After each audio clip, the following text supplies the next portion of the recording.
Welcome to a new episode of the Demand Gen Club podcast. I'm your host, Franco Caporale. Our guest today is Chad Egelhoff, Director of Demand Generation at OneNeck IT Solutions. OneNeck is an expert provider of hybrid IT solutions tailored for mid-market and enterprise companies. Chad is responsible for the demand generation activities at the company while also leading the transition from traditional lead-centric marketing to an account-based approach. He is an accomplished B2B revenue growth expert, husband, new father, and also curator of epic playlists. Before OneNeck, Chad was Senior Demand Generation Manager at CenturyLink. So with that, I'm really happy to welcome today Chad Egelhoff, Director of Demand Generation at OneNeck. Chad, it's absolutely fantastic to have you on the Demand Gen Club podcast today. Thanks for joining us. Yeah, happy to be here.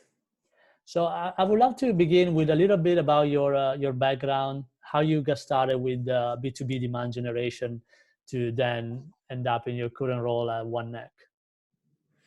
Yeah, so, I first started doing marketing right out of college at a B2C education management firm. So as I grew in that role, I ended up kind of running I was the sole marketer at a company of about 500 or so people, and was in, again, the education industry, and just really, didn't feel like a fit for me at that time. And I jumped to working in B2B. My first experience working in B2B was at a company called Level 3 Communications. It's headquartered out here in Broomfield, Colorado. That was in like 2013. They have since been acquired by CenturyLink, but I kind of went from this, jack of all trades doing marketing in a B2C organization to all of a sudden being a small cog in a really big wheel at, an enterprise technology company. And so really big transition, but that was kind of the jumpstart to where I am now. My role kind of evolved there while I was at Level 3. We got acquired by CenturyLink. My last kind of role there was doing verticalized, mostly focused on the healthcare vertical, demand generation. And when I got the opportunity to join one of my former bosses and mentors from Level 3 at OneNeck, which is where I'm at right now, I kind of jumped at the opportunity, really liked the role, and that's where I'm at today as the Director of Demand Generation at OneNeck. And so as the Director of Demand Generation there, what are your current responsibilities? What is your team like? Tell us a little more. Yeah, so obviously, demand generation, right, as the big one. But my role and my team, we're in charge of everything from field marketing and up to our digital strategy and our website, a little bit of a sliver of sales enablement as well. And who's in your team today in terms of like the roles? How big is Yeah. it? Yeah, so it's relatively small. We are. I'll start with just our marketing team in general. I have a peer that does our marketing operations, director of marketing operations. We have a director of product marketing and partner marketing, and then myself. And then on my team, I have someone who is a corporate marketing manager and deals mostly with, again, our website and our digital, and then a field marketing manager who deals, again, mostly with any kind of sales activation or events and any kind of sales enablement type of activity as well. Awesome. And so if you tell us, obviously your responsibility, I assume, are related to generating, pipeline and opportunities for the sales team. What kind of tech stack do you have? What do you use in terms of software for marketing automation, CRM, and all of that? Yeah. I mean, I feel like this is I feel like I have a long list, right? Because when I think about the tech stack, it's big, and I think it can be a good thing and a challenging thing. But I'll jump right into it, right? So our CRM is Microsoft Dynamics. Some challenges there just because of that's not the first platform that every other marketing tool integrates with, right? You think of Salesforce first there. So, but it's something that we inherited, and we're trying to make the best out of. HubSpot's our map and our CMS, so it runs our website and all of our marketing automation. Terminus is our kind of ABM platform that really does targeted display, and we use it also for website de-anonymization. Uberflip for content engagement on the website and through our paid strategies as well. We use Outreach as a sales engagement platform. Really like Outreach. We'll talk about that a little bit more probably later. Lattice is our predictive analytics tool. We use Alice for personalized gifting and opening doors. Drift is our chat client. We also use TechTarget Priority Engine for lead gen and account prioritization. And then for contacts discovery, we use DiscoverOrg/ZoomInfo, and then BrightEdge for SEO. So I think I nailed all of them there, but it's very possible that I forgot one. And if one of my partners hears this and feels left out, I apologize. This is awesome because there is so much for me to unpack here. I definitely, besides the standard CRM and HubSpot, I want to ask you a couple of the tools that you mentioned, and also because of the fact that you use Dynamics, how the integration works. So when you mentioned like Terminus, I know Terminus integrates really well with Salesforce. How is your experience with Dynamics? And how do you make all this system work together? Because some of them that you mentioned are very ABM focused. So I assume everything needs to flow in a very streamlined way, also back to sales. Yeah, so that's a really good question, because it's something that we talk about challenges that we're facing, right? As we built a lot of our technology stack, right, kind of piece by piece, with the idea of we're finding something that we felt like was that's kind of really suited to solve a particular challenge, right? And so when you start to add tools together, right, the long view is for them to all speak together, but when you get into it, right, it becomes a lot more difficult. So I'm lucky to have a peer of mine, our director of marketing operations, who is not just a marketer, but also in some ways a data scientist. And so he uses some programming skills to kind of bring a lot of different data together. But it is not, while we do have integrations with a lot of our tools, our CRM has, in many ways, because we're a subsidiary of a smaller company, it's a larger company called TDS Holdings. They manage in a lot of ways the CRM. And so they look at it more as a sales tool. And so we're not able to really, our CRM ends up not being our hub, if you will. And so that's part of one of the challenges that I've been there at OneNeck now for 2 years. And so,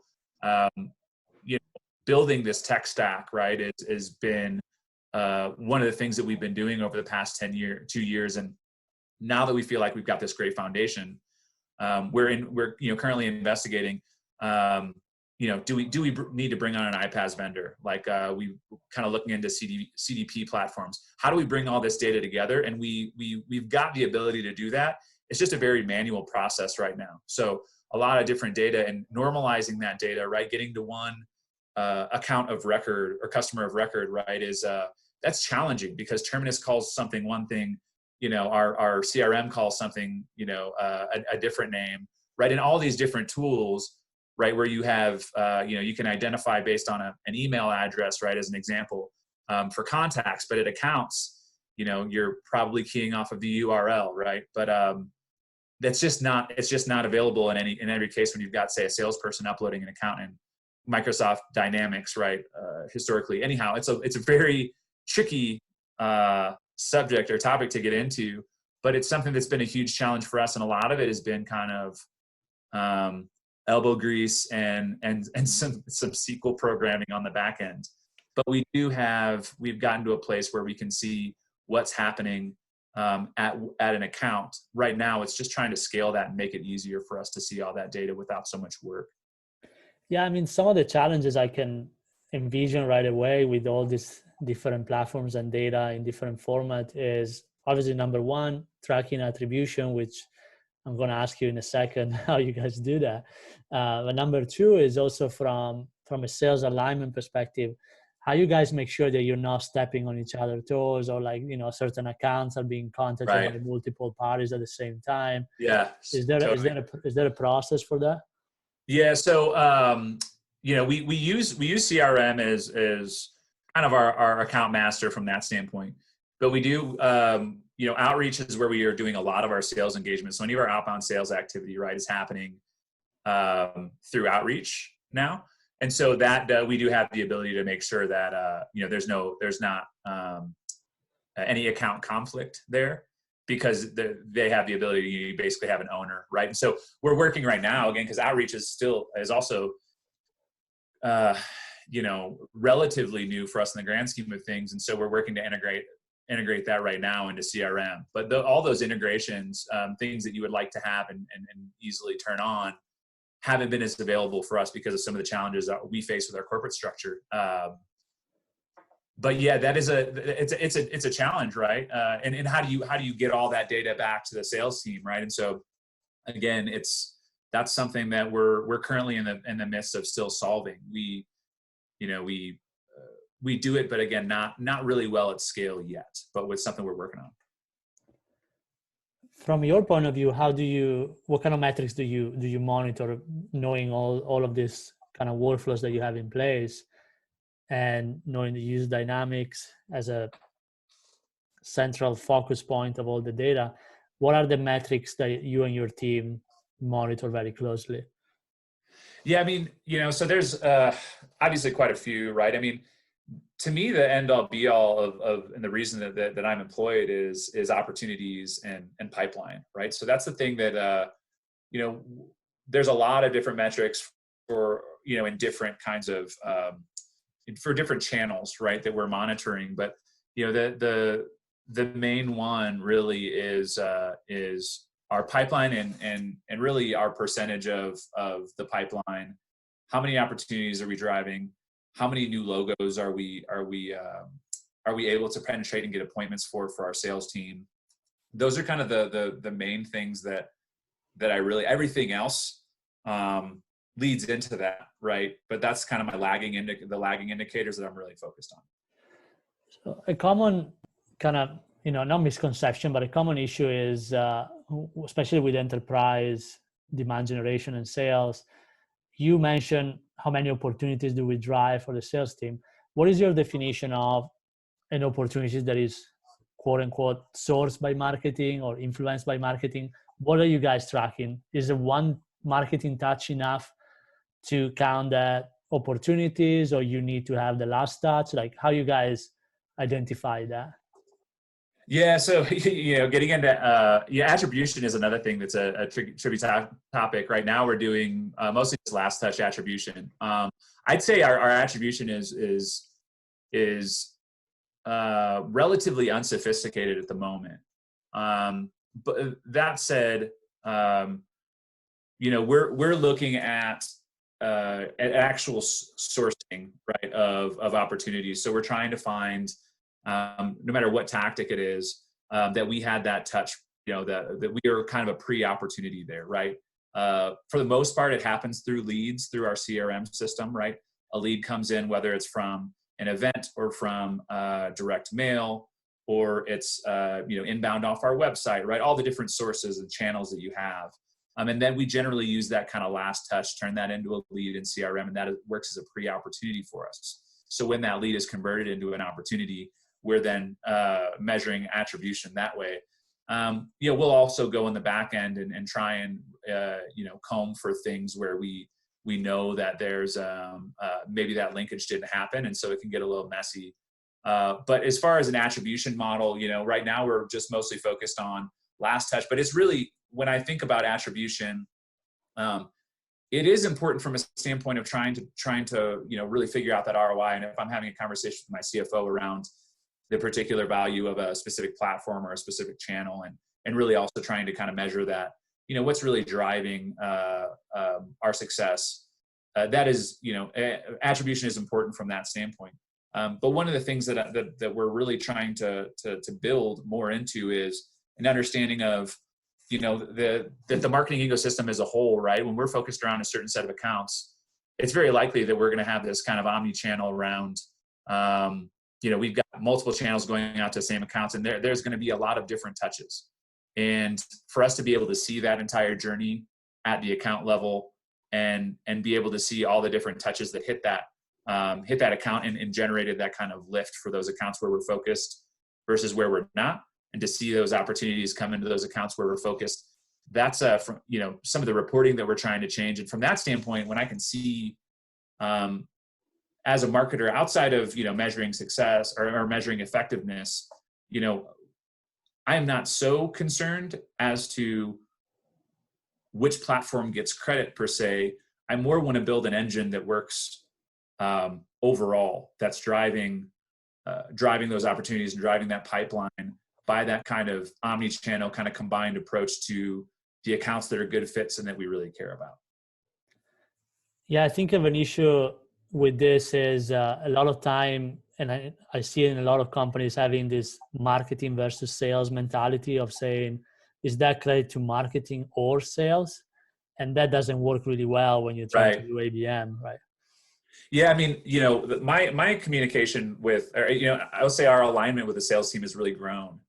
And through that alignment, I think we really have been able to build this kind of a relationship where there's not an either or, right? We don't ever look at marketing sourced opportunities as we'll call them marketing sourced, right? That said, nobody gets through the door and becomes an opportunity without having some kind of a qualifying conversation with our sales team. And it doesn't make it to the next stage, right? It doesn't actually turn into, any source of revenue, certainly without our sales team. And so, we don't play really strict on the territory from, around what's sales sourced versus what's marketing sourced. The sales team isn't concerned with, oh, they're taking credit for opportunities that we generated, right? It's not we don't have that kind of mentality. It's more so we're aligned and we're swimming or rowing the boat in the same direction towards the same set of accounts, and that alignment has really helped in I think lessening some of those problems that I've seen as well in other organizations. Yeah, that's extremely important in my view. That needs to be abandoned if you're trying to do ABM. It can work if you sell, to small business, high velocity, one touch sale type of thing, but it definitely doesn't work on ABM. Yeah, agreed. So I want to also start talking about campaigns, because you mentioned obviously all your ABM efforts, as well as you mentioned something about direct mail. So what type of campaigns do you guys run? What is your main lead source today, if you have to mention one? And what is one of the cool campaigns that you guys have been doing the last, couple of years?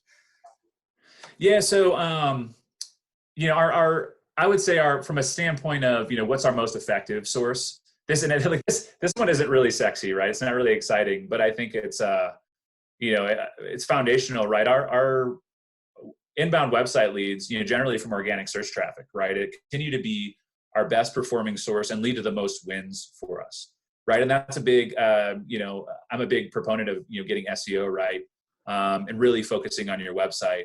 I think it's really important. But outside of that, like what are some, campaigns that we're doing that I think that I know we found success with. Right now we're doing, and this is, I'm going to talk more about what we're doing right now because we're finding good success with it. And I think it's a culmination of, again, adding a lot of these different technologies, doing them together, right accounts, right? We are doing a combination of, targeted display and LinkedIn ads, right? With Terminus, driving people to interactive content in Uberflip, and then using a combination of outreach and Alice, which is our direct mail platform to generate conversations and appointments. So we're able to do this all kind of in the same flow at the same time, right? And our outreach sequences are built with direct mail in mind. Now, this is relatively new to us, but we're finding, again, good success with it. I think having that, again, that kind of omni-channel using really all the channels that we have available to us, and delivering a consistent message, and then having our sales team through our sales engagement platform outreach be, in some ways kind of the tip of the spear, where we also have, I don't want to say, the word control, right? But we have a really, we have influence over the messaging, transparency around the messaging, the timing, the coordination with the rest of the tactics. That has been something where we're not only finding a lot of success from, a lead and opportunity standpoint, but really, really heavily building that alignment with the sales team, because again, we're enabling them in the course of doing all this stuff around it, the air cover, but the source of the conversation often is coming from the salesperson from their outreach, again, through outreach or through direct mail. In terms of direct mail, as people know, I'm a big proponent of using direct mail for B2B, and obviously, you know, I personally had a ton of very good results. Tell us a little more about your experience and why you guys started doing and why it can really work in terms of generating engagement and opportunities. Yeah, that's a really good question. It's one we've been using it now for. I guess really since I started, they had some form of direct, of, you know, what you might call like dimensional mailers going on. Kind of transitioned to more of a direct mail platform soon after I started. And the reason why I think there are only so many channels that you have. Email, we know, I did a whole lot of email marketing when I was at level 3. Email is it's a workhorse, right? It's super scalable. It's cheap, but it's saturated, right? Phone calls, right? You know, BDRs, SDRs, right? Phone calls, cold calling or warm calling or whatever it is also a great channel, right? But it's hard to get people on the phone, right? People don't really like to talk on the phone. So you look at what other channels do we have, right? And in direct mail, postcards, right? Mailers, right? They've been around forever and they're still really big in B2C. It seemed like it had started to make kind of a resurgence in B2B. What I like is that it's able to, in some ways, cut through the clutter. If you're able to do, I think, direct mail in a personalized fashion, if you're able to send something that feels really relevant to someone, that aligns with your brand, and that's kind of what we're doing, you know, with our direct mail, is you kind of bring the online and the offline together, right? You marry those, and again, I just really feel like it gives you, it cuts through some of the clutter and gives you an opportunity to have an engagement that's different than what maybe some of your competitors are doing. I think when you combine that with the rest of the tactics, right? When you're talking about digital, again, like targeted display advertising, right? You're also sending emails, and you're also making phone calls, right? And you're doing this coordinated effort. I feel like it just gives you, it's just another tool in the tool bag that if you're not using, it's like going out and golfing and, you know, you don't have a putter, as an example, right? So I think it's just a really important tool that can make the difference between turning that kind of cold relationship into a warm opportunity, or a warm appointment and opportunity, you know, with direct mail. I love the golf analogy on the campaign side. But tell me, since you mentioned you have Uber Flip, I also want to know a little bit more about that. How are you guys using it, and, you know, what kind of results are you having by implementing that technology? Yeah, so you know, Uber Flip is something that we really look at as kind of an extension of our website. Most of our paid campaigns, we're driving people to what we call content streams, instead of, you know, in the past it would be like, hey, you download this white paper, right? Which, God, you know, I mean, white paper is there not a more boring thing in marketing than like an 8-page PDF white paper, right? But, you know, so the whole idea is to try and you know, have content that's more engaging. It's a more engaging experience. I think we as marketers have a lot to, B2B marketers, I should say, have a lot to learn from, from, you know, B2C marketers, and this kind of customer experience, this user experience, right? When someone's coming to engage with content on my website, I've gotten their attention via an ad or through an email, right? I want to make sure when they go there, it's an experience that's enjoyable. So now, not only are they consuming really good, high quality content that's relative to their objectives they're trying to solve as a business professional, but also it's a good experience. So with Flip, right, you have the ability to you know, binge on content, if you will, right? You can go from you know, this ebook to this webinar to this checklist, this infographic, all in one, what we call a content stream, right? So you can walk someone right down the journey, down the buyer's journey around a specific solution or a specific, you know, challenge that they're trying to solve. for instance. And so what we've seen is, higher time on site, right? More, just more content viewed per visit, right? Our pieces of content that people are consuming, per unique website visitor, tripled when we started using Uberflip for, those contacts that were actually driving to our content streams. So it all comes back to, my philosophy is that if we can do a really good job of creating really solid content, again, that speaks to the objectives, and we can get it in front of the right people, establish that credibility and that authority that way, and it's a good experience working with us, that eventually, when one of those other tactics, again, whether it's direct mail, whether it's email from one of our salespeople, whether we see them in an event, right, they're going to have already that opinion that OneNeck is somebody who knows what they're talking about and might be able to help them solve this particular problem that they're trying to solve. That's awesome. So you mentioned a few channels here, like, direct mail, organic is your top one, LinkedIn ads, display ads.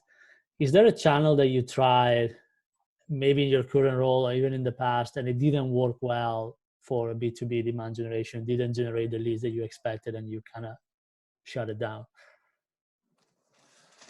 That's it's interesting. I don't know if I found like a particular channel that I say doesn't work. We go back and forth with actually with, it's really relevant right now, right, with events. Actually, events are huge in B2B, right? And we know qualitatively, I know, because I go to events as a marketer as well. And I'm never going to, I probably will never get to a point where I don't do events, because I think that they can be really powerful, and I've seen them be really powerful. But we've seen an instance where we had to really kind of dial back our event budget because we were spending a whole lot of money and a whole lot of effort at these events, and we just weren't seeing results from them, right? And hard to figure out, right? Is it just an inability to measure it properly, to do attribution? But we had to really dial back our event budget because we were just not seeing success there. And it's interesting, right? Again, in the time and our current environment where we have a panic and all events have been shut down, you look and you say, how much is this affecting our overall pipeline? Is it affecting it as much, right? Do you see that kind of the lift, like the rising tide that you would expect, drop, right? That now that we're not doing events, and it's really hard because there's so much change that's going on right now. Like, I've seen some studies that say that, people are just more likely to do business with current vendors, right? So it's harder to drive appointments and to just generate new logos in the current environment. Because you don't have that face-to-face meeting, right? So it's hard to know what exactly is driving it, but we haven't seen, this huge drop-off in opportunities and revenue with the drop from events as a source, completely taking that channel out. So I don't know if I completely answered your question there, but events has been one of the things that I'm recently considering. Not that we wouldn't do them because our sales team likes them, but again, evaluating, how big of a piece of our budget is that, right? Versus maybe some of the things we're doing right now, right? With webinars, virtual events, podcasts like you're setting up here. So again, not sure if I totally answered that correctly, but that's my thought on, maybe a possibly underperforming source. Yeah, that's interesting because maybe, like, obviously you don't know if that's going to be a repercussion in the long term. Yeah, absolutely. Absolutely. Right. We don't have the data. We don't have the data to really show yet long term. And that's kind of the thing is, how does that affect our pipeline, 6 months from now, 9 months from now, right? Now that we've got this period of time, because being in B2B, right, particularly in the vertical that I'm in, we have long sales cycles, right? So those opportunities take a while to, go through the sales cycle to turn into something, right? Our sales cycle is long. So, I mean, absolutely right there. It's very possible that, I would go back and listen to this 9 months from now and be like, well, that was a stupid thing to say. And I think, being a marketer, you got to be open to, being a little bit humble and understanding that things that you think today aren't always the same things that you'll think, 6 months from now. And that's okay, right? You got to learn to reinvent yourself and experiment. Yeah, that's going to be interesting to see down the road. I have a couple of more questions about, the sales alignment in particular. So first, the question I like to ask to every guest is, from your perspective, do you think the SDR team should report to sales, to marketing, or some sort of hybrid structure? Yeah, that's a good one. So we right now only have one SDR, and then we also have an outsourced version, and they are all reporting to the marketing team. Which to your question is not always how it's done, right? When I was at level 3 and we first really started, and we didn't start the SDR organization there by any means, right? That was already run, and it was a part of the sales team. But we developed kind of a dotted line structure to where the marketing team was really was feeding the SDR team and really driving kind of a lot of their focus and their activity. We were doing a lot of the training, a lot of the enablement. And so in that case, it was kind of a hybrid structure, and it really seemed to work really effectively for us while we were there. Coming now to OneNeck, and we've had the BDR, what we call a BDR team, for the last 3 years here. And again, we think that we find great success with it. I think, it's certainly not that he doesn't still support the sales team as well, because that's certainly a part of it. It's more just so who's setting the agenda, the focus, right? The monitoring, measuring the activity, crafting or helping to craft the messaging.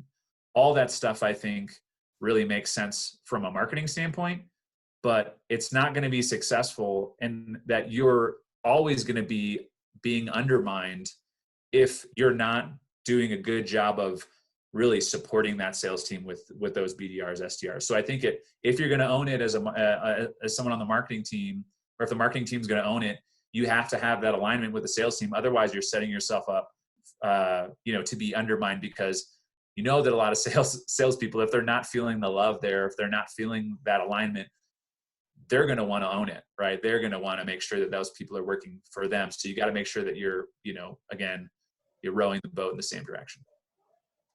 I absolutely agree on this. In my last question, in 60 seconds, is there any hack or trick that you want to share with us that really worked for you, that, we could try this week and potentially get some good results? Yeah, the only thing that I can think of, and I would assume that a lot of other people are doing this, but one thing that we started doing is just using our de-anonymized website engagements to identify those accounts that are kind of spiking in engagement, and go directly out with that direct mail piece to them. So we'll try and take the demand unit or the buying unit at that account, source their contact information, and when we start to see a little bit of peaking engagement on the website, we go directly outbound to them right away to try and start that appointment and that conversation. That's my one thing. I think it'll probably actually change a little bit when we're onboarding Drift, right? So our trying to get more of the conversational marketing thing going, and really incorporating chat more and being more proactive with those website engagers. So maybe it's, again, in 6 months, it's not something that I'm relying on as much, but it has been, it's been a nice tactic for us that's been relatively easy to put into place and been quite successful. Yeah, I love this. This suggestion is something that has worked out really well for us as well. You can imagine someone who comes to the website, or someone from their team comes to the website, and within, a few days they receive a box. There is nothing more powerful than that. Yeah. I think it makes a lot of sense, right? And so it does take it takes a little bit of tech to be able to do that. But, I think it's a good little play that a lot of companies can run. Chad, it was absolutely great having you as a guest on the episode today. I really enjoyed the conversation. Thanks again for joining us. Thank you, Franco.